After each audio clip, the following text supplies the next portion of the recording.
Deus abençoe. Momento maravilhoso. Nós temos aqui de reflexão, meditação. De ouvirmos Deus falar coisas boas, né? Que podemos sentir. É muito importante isso, irmãos. De termos esse momento de adoração. Já falou com o seu irmãozinho aí, com a sua irmãzinha, deu a paz do Senhor, do lado, na frente, faz um aceno aí, isso. Pastora Tânia, Deus abençoe, muito bom, glória a Deus. Queridos, eu fico maravilhado quando estou estudando a palavra de Deus. Eu quero voltar aqui para o texto que nós lemos na abertura do culto, Romanos, capítulo 1, versículos 16 e 17. Carta aos Romanos, capítulo 1, versículos 16 e 17. Pois não me envergonhe do Evangelho, porque é o poder de Deus para a salvação de todo aquele que crê, primeiro do judeu e também do grego, visto que a justiça de Deus se revela no Evangelho, de fé em fé. Como está escrito, o justo viverá por fé. Deus abençoe. Pode se assentar.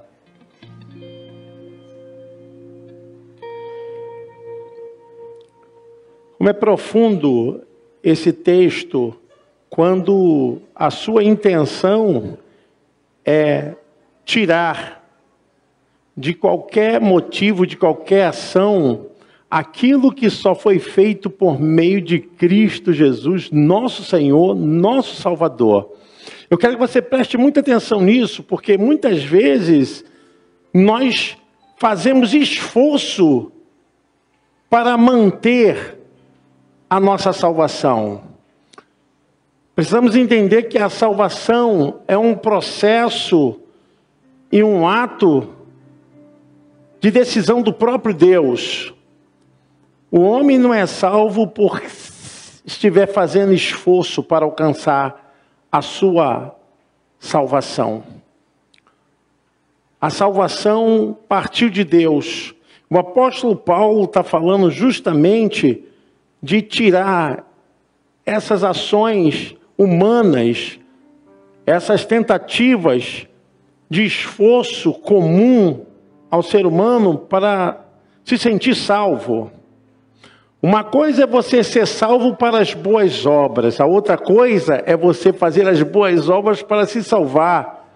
O crente é salvo para as boas obras, mas as boas obras não salvam ninguém.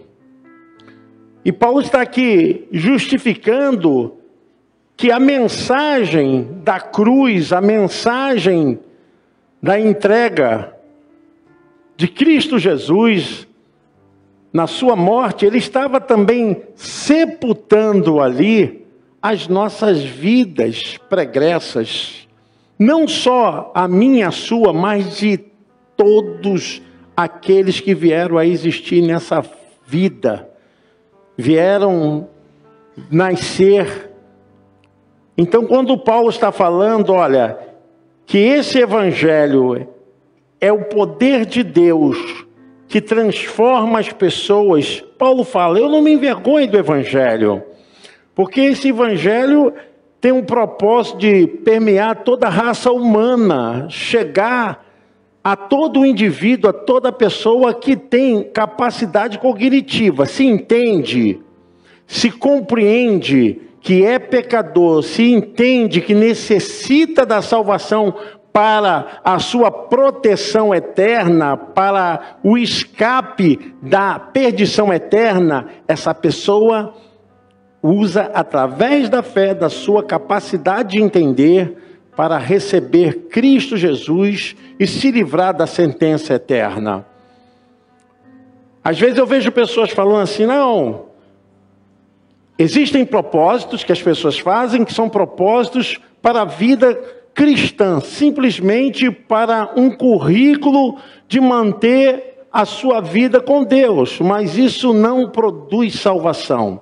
Subir monte não produz salvação. Jejuar não produz salvação. Acender vela não produz salvação. Missa não produz salvação.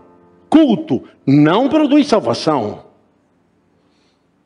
Você tem que entender que você é salvo para estar no culto.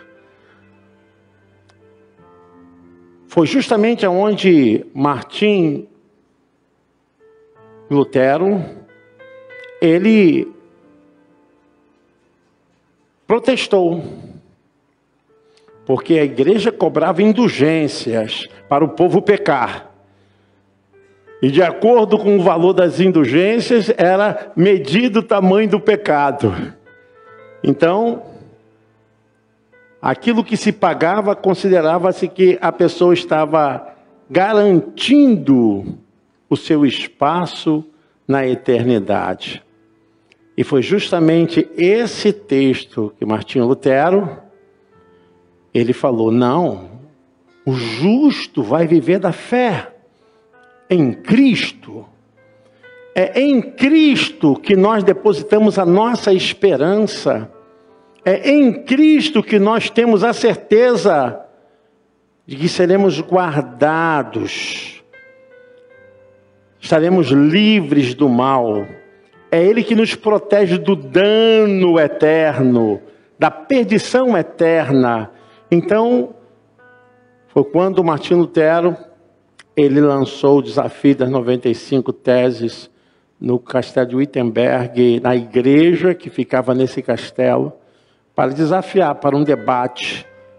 E é claro que nós conhecemos bem a história, que Martinho Lutero, ele tinha um propósito na Alemanha, já era algo que havia sido semeado pelos seus antecessores, que Martinho Lutero não começou essa forma de protestar sozinho, não. Bem antes dele, outros já haviam lançado essa semente para o esclarecimento e para a quebra desse formato de adoração que era contra a palavra. A Bíblia diz que a fé é que produz a salvação. Não que a fé em si, só você confessar. É aí que está o grande processo. A fé, ela é carregada de elementos fundamentais para que a salvação seja certificada e seja continuamente mantida. Não adianta você confessar e ter um coração robustecido para o mal, pensamentos errados. Você é salvo, você tem que ser purificado. Você é salvo, você tem que se manter completamente agora debaixo da graça de Deus. Nós entendemos que a salvação, ela começa, mas o seu processo é contínuo. E a Bíblia, ela refuta qualquer ação de salvação em objetos, em qualquer sacramento. Nada disso produz salvação. A salvação vem pela fé em Jesus. É quando você crê que Ele veio a este mundo, se materializou, viveu entre nós, pregou o Evangelho, que é as boas novas. E esse Evangelho está permeado em toda a humanidade. Esse Evangelho agora está declarado para todas as almas, para que todos tenham acesso, para que todos sejam protegidos do mal que virá sobre a face da terra, sobre as almas humanas. Salvação significa livramento. Livramento. E a nossa fé está em Cristo Jesus, pelo que Ele fez, pelo que Ele trouxe a nós, Ele trouxe a vida. Quando Ele ressuscitou, Ele não estava ressuscitando por Ele estava ressuscitando por nós.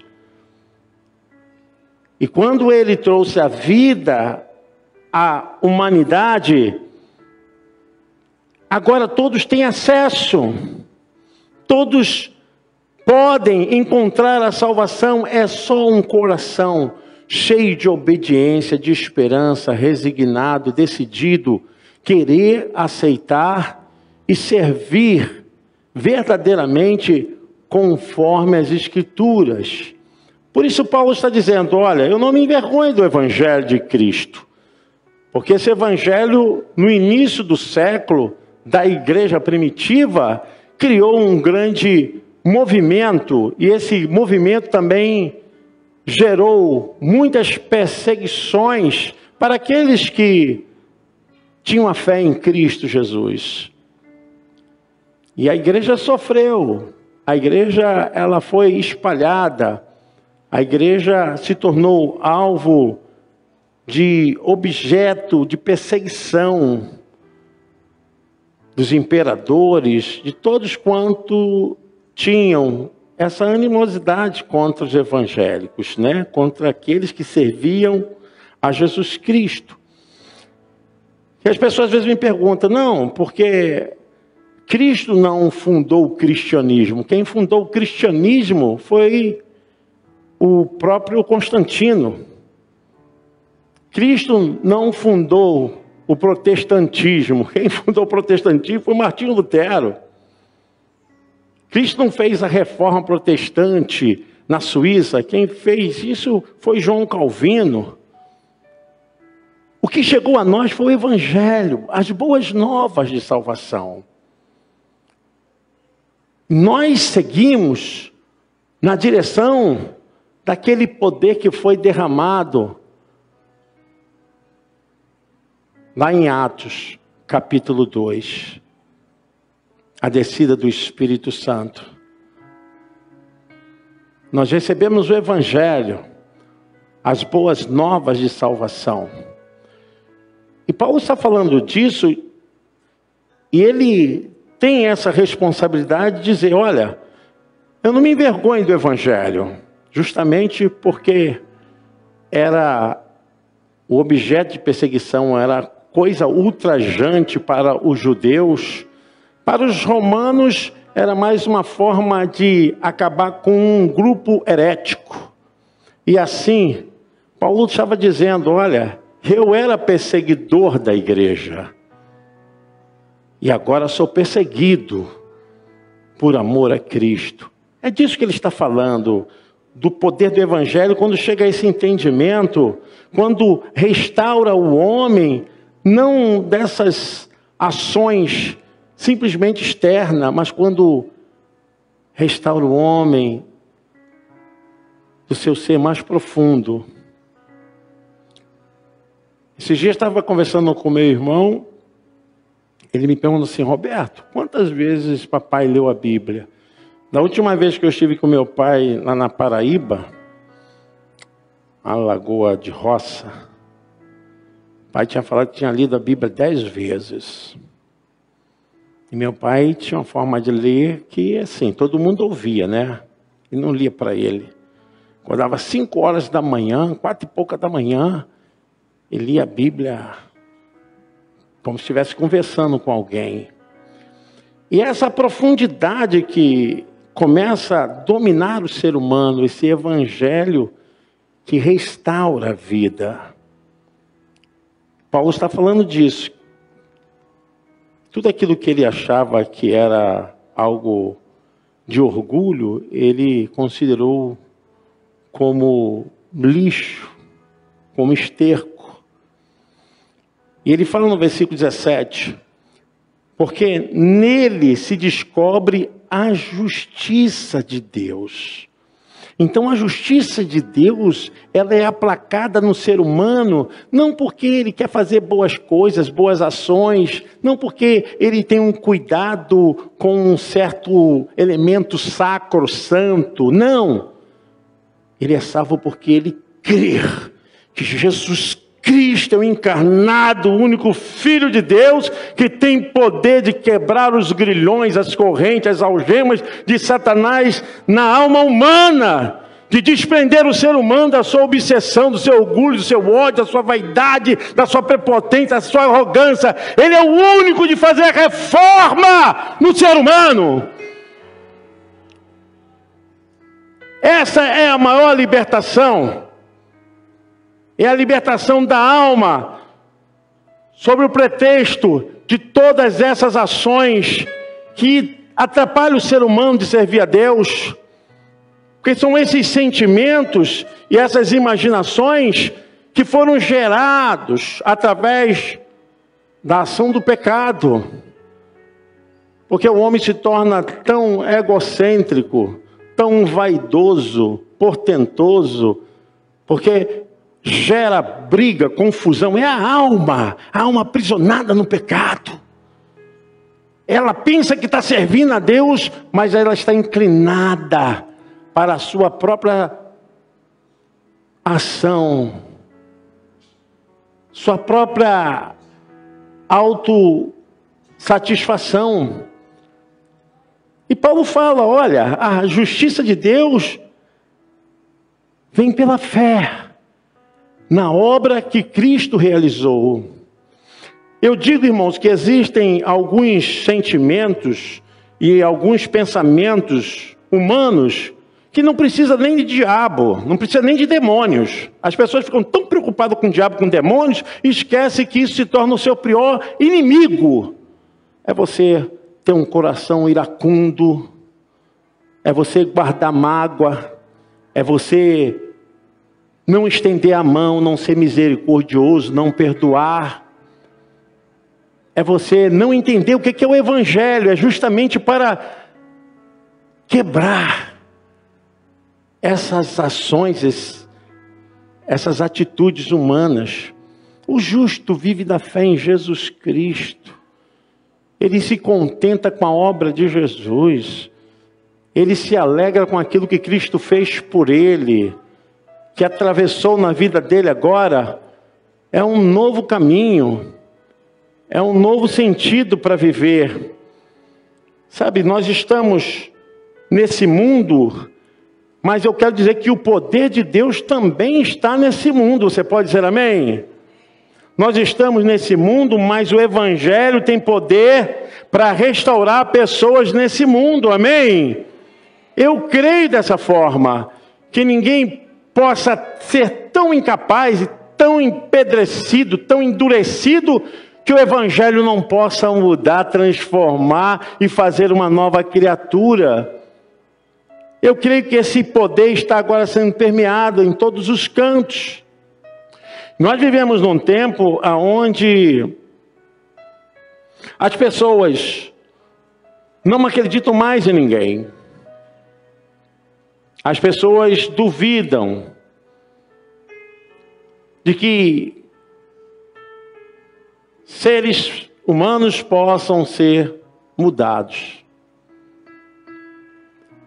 O apóstolo Paulo, no capítulo 5 de 2 Coríntios, versículo 7, 2 Coríntios, capítulo 5, versículo 7, Paulo chama a atenção para uma verdade. Visto que andamos por fé e não pelo que vemos. E essa é a grande métrica do reino, aquilo que dirige a nossa alma. Porque se nós formos olhar e formos dar ouvidos ao que está extra-evangelho, seríamos contaminados. Porque a nossa alma, ela tem tendência a ser contaminada. Por isso a Bíblia diz, olha, nós estamos andando por fé, não estamos andando pela vista. E as suas orações, a sua devoção a Deus, a sua adoração, o seu culto racional, aquele que é único, é isso que Paulo está falando. Olha, temos que dar o culto àquele que é único, que é o Senhor sobre todas as coisas. Nós não adoramos homem, não adoramos pastor, padre, não adoramos nada de objeto, nós adoramos ao único que é digno de receber toda a honra e toda a glória. A Ele nós devemos confiar. Isso Paulo está falando, nós não andamos pela vista. E é embaraçoso, irmãos. Confesso a vocês que é embaraçoso mesmo, porque nós somos permeados Às vezes ouvimos uma coisa, aquilo entra no nosso coração e machuca. Vimos uma coisa, aquilo entra na nossa vida e aquilo nos machuca e nós vamos desanimando, vamos desistindo, porque nós somos permeados, as coisas chegam a nós e se nós não andarmos por fé, nós vamos ser a cada dia abatidos, às vezes até envenenados na alma, Envenenados na alma. São crentes que guardam mágoas e têm raiva, pessoas que esqueceram que viver no Evangelho é viver na fé. E isso subtrai essas coisas, Você vai tirando essas coisas do caminho. Eu sei que a alma, ela muitas vezes quer governar a vida. Ela quer governar a vida, ela quer governar o ser humano.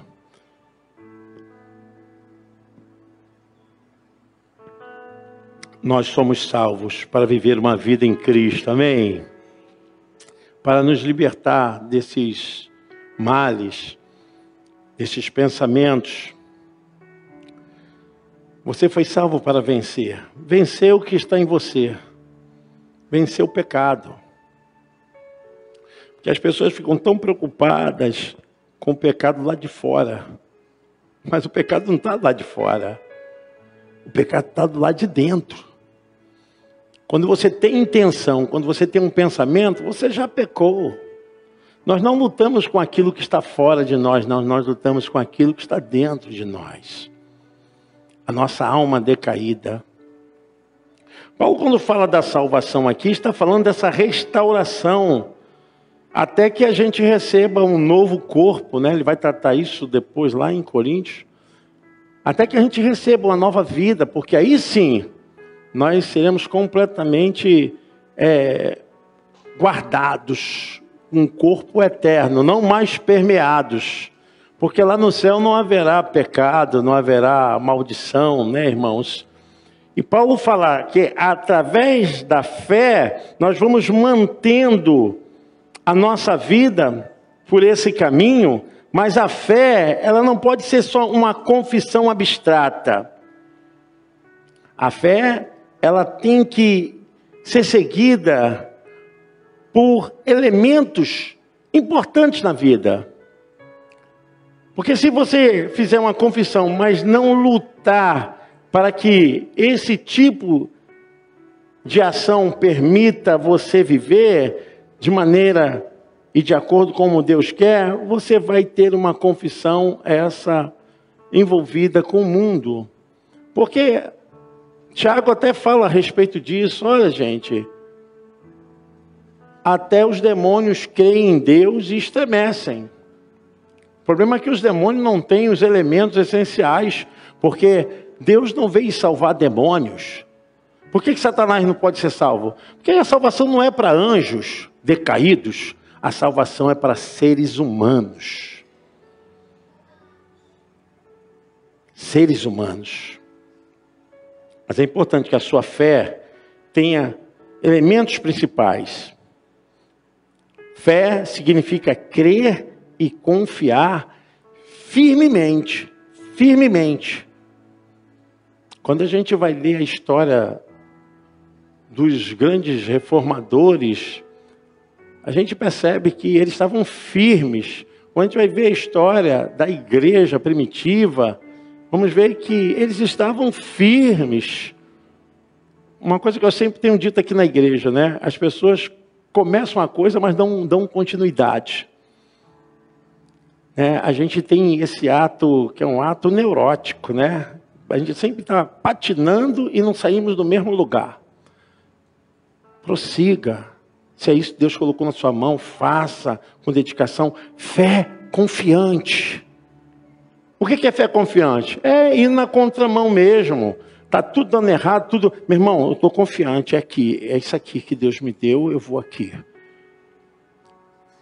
A fé também, ela inclui arrependimento. É um elemento importante na vida do servo de Deus, da serva do Senhor. O justo viverá da fé, mas se houve verdadeiramente essa ação. Porque a justiça de Deus, ela só vai acontecer com um coração verdadeiro, né? O ato judicial de Deus, eu te perdoo, se você sinceramente se arrependeu. Porque tem pessoas que se acostumam com a igreja, tem pessoas que gostam do pastor, tem pessoas que gostam do culto, tem pessoas que gostam da aula, da escola dominical, mas tem pessoas que não se arrependem. Porque arrependimento é mudança. Arrependimento é você abandonar o velho homem, a velha natureza. É você ressuscitar com Cristo. Então, viver da fé é ter uma vida completamente arrependida, abandonada daquele estado anterior. O arrependimento inclui mudanças. Se a pessoa diz que se arrependeu, mas não mudou, ela está convencida, mas não convertida. A fé, ela inclui obediência a Jesus Cristo e a sua palavra. Então, às vezes as pessoas têm fé, mas é uma fé que não se submete. É uma fé que não se entrega. É onde os demônios não podem mais alcançar nada. Porque eles não se submeteram. Depois que caíram, estão em desordem profunda das suas naturezas. Então Paulo está dizendo aqui que a fé, ela tem que ter obediência. Fé com obediência. Essa fé com obediência, ela acaba mexendo com a natureza da alma pecaminosa. Porque tem gente que vive de título, né? Tem gente que vive de jargões. Tem gente que se acostuma com os dons espirituais, mas não se submetem à palavra. Não se despojam diante do Senhor. Então, é uma fé que é misturada com arrogância humana, né? Tem gente que faz culto para elas, para serem vistas, né? Fazem ações que é para elas serem reconhecidas. Mas todo culto, toda adoração, toda ação de fé tem que trazer o quê? O ato da grandeza de Deus e da subserviência do homem. E nesse caso aqui, a fé sem obediência, ela tem uma ação mais humana do que divina. O justo viverá da fé quando ele obedece. Fé inclui dedicação pessoal e fidelidade. Quando você tem dedicação pessoal e fidelidade, você reconhece seu verdadeiro lugar servindo a Deus. Irmãos, eu quero dizer o seguinte, que a corrente do pecado e o rio da salvação corre lado a lado. Tá? E aonde abundou o pecado, superabundou a graça.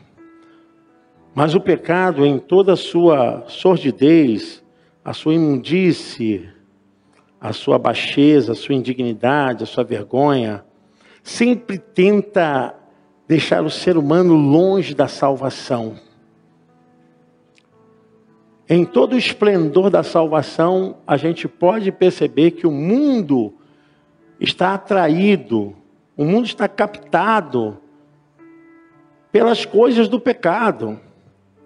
Aí o carnaval que passou aí, toda a sordidez, toda a baixeza, toda a corrupção da natureza humana, toda a nojeira, né? Então, o mundo está assim. As pessoas estão achando que isso é normal. Não, isso é a natureza pecaminosa. E Paulo diz que os tais não herdarão o reino dos céus. Então, tem um grupo aí que quer defender de qualquer maneira e mudar a Bíblia de qualquer maneira por causa da personalidade sexual, eles querem tirar que não é isso, que o amor livre, essa coisa que está tentando promover mais a ação da alma humana do que do espírito. E nós estamos vivendo nessa correria de manter a nossa vida, a nossa mente, o nosso espírito, o nosso corpo para Deus. Porque as pessoas, elas não entendem. Nós não somos um corpo que temos uma alma. Nós somos uma alma dentro do corpo.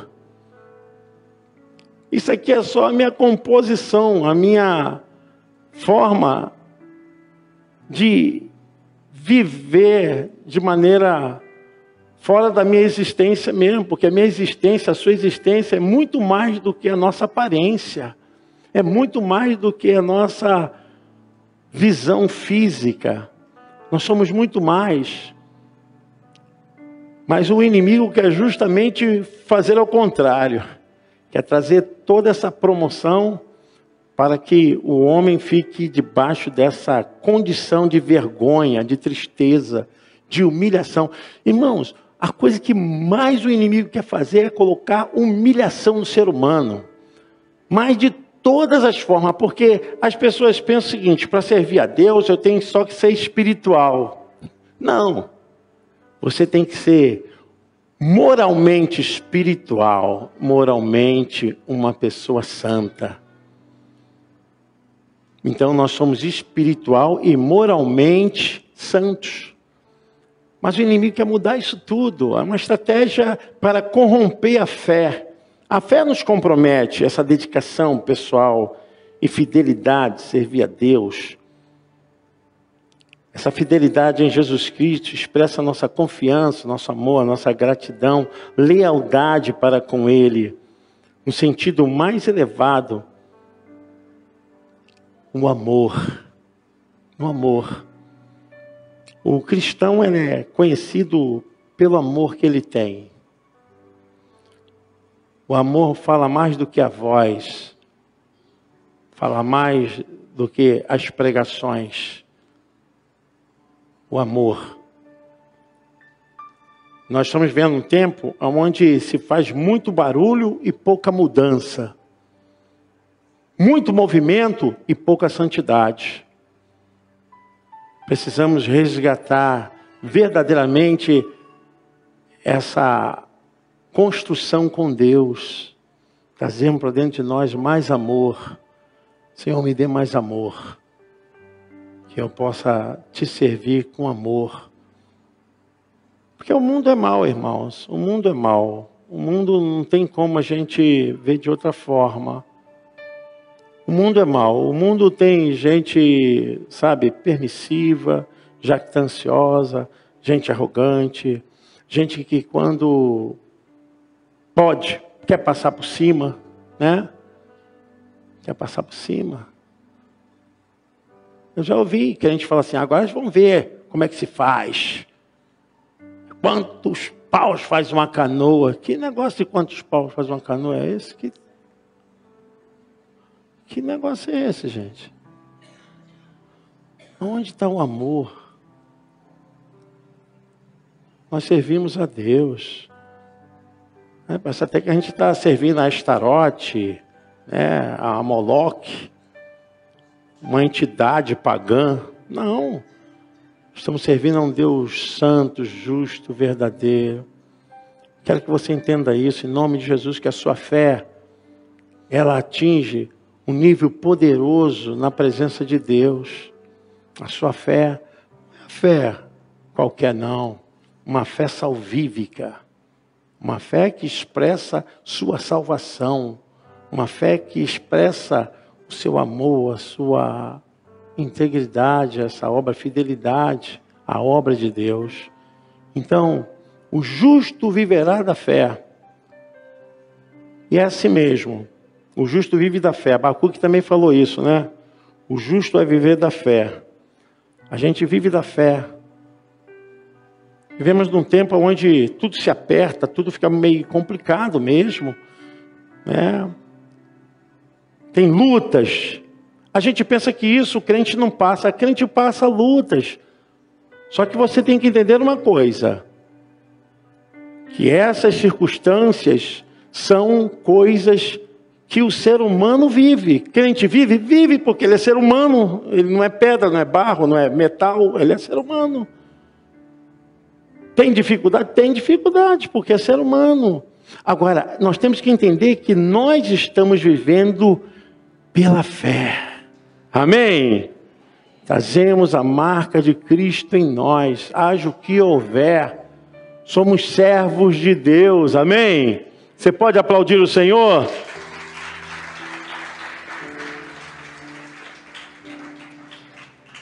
Porque pregaram-se muito um evangelho triunfalista, né?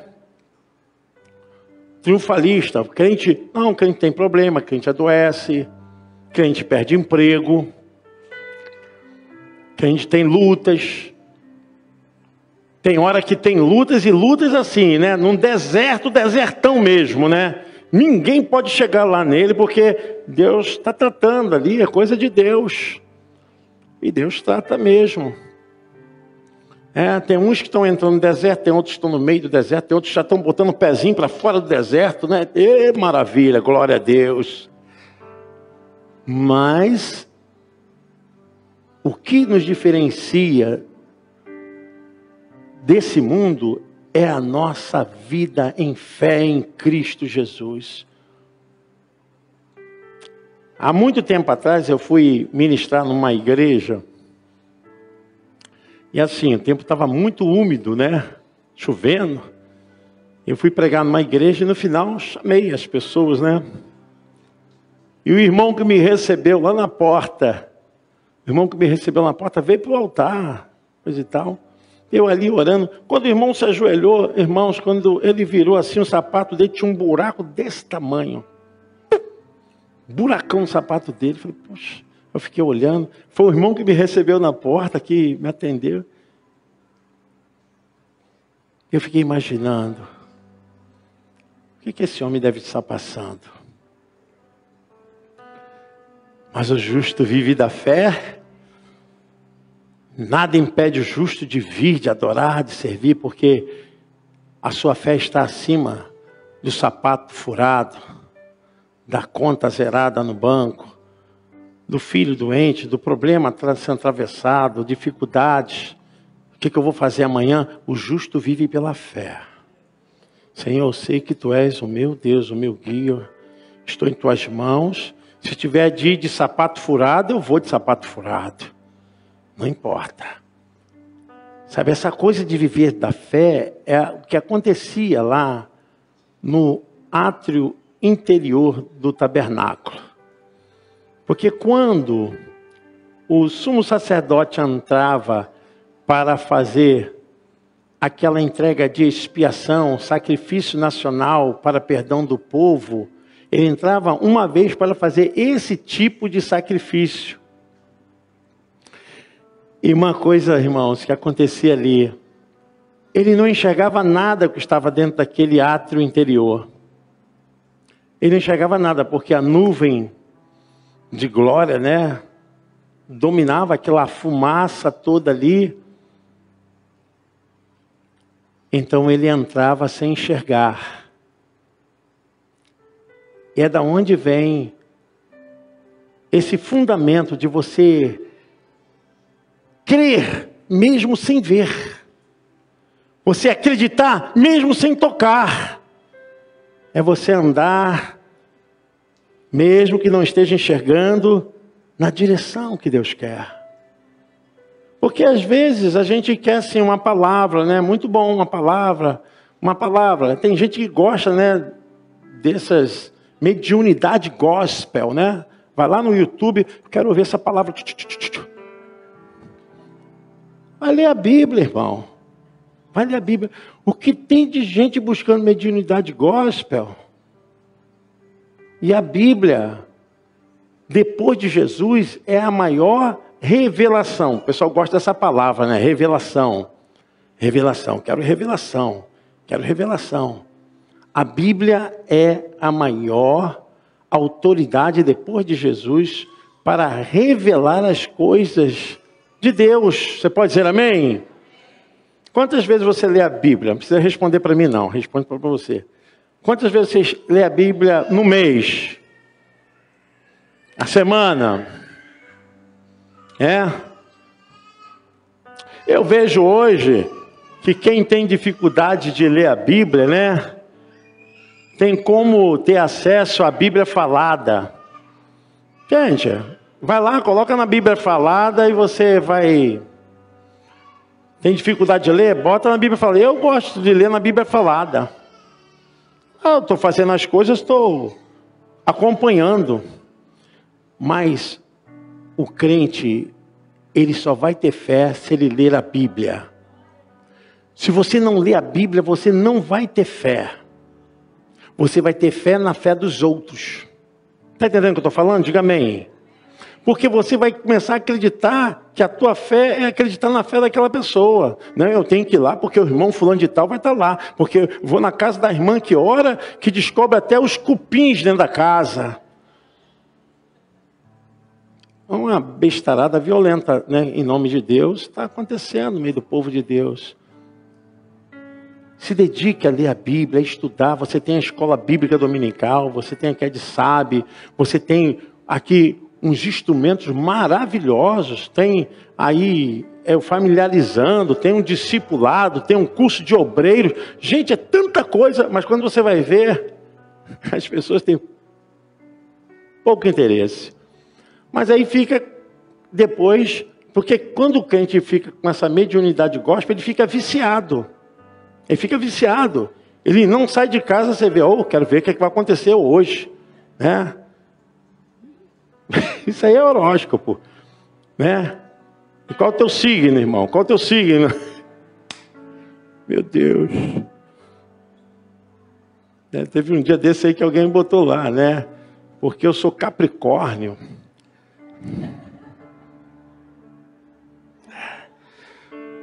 Membro da nossa igreja. Eu falei, ou essa pessoa está surda, ou essa pessoa não gosta de ouvir a palavra de Deus. Porque aqui se prega a palavra, amém, irmãos? Você pode aplaudir o Senhor? Aqui se prega a palavra.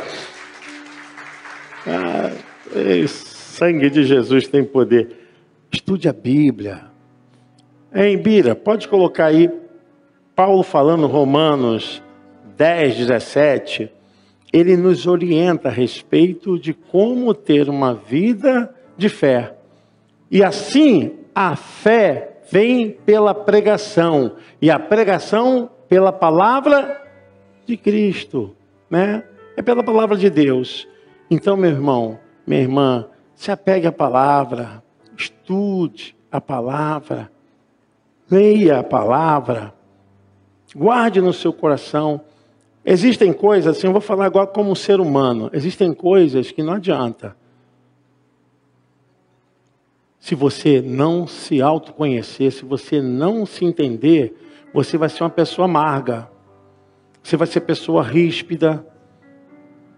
Tem gente que não se ama. Como é que ela vai amar outras pessoas? Não ama, gente. Se você não se ama, você vai ter dificuldade de socializar.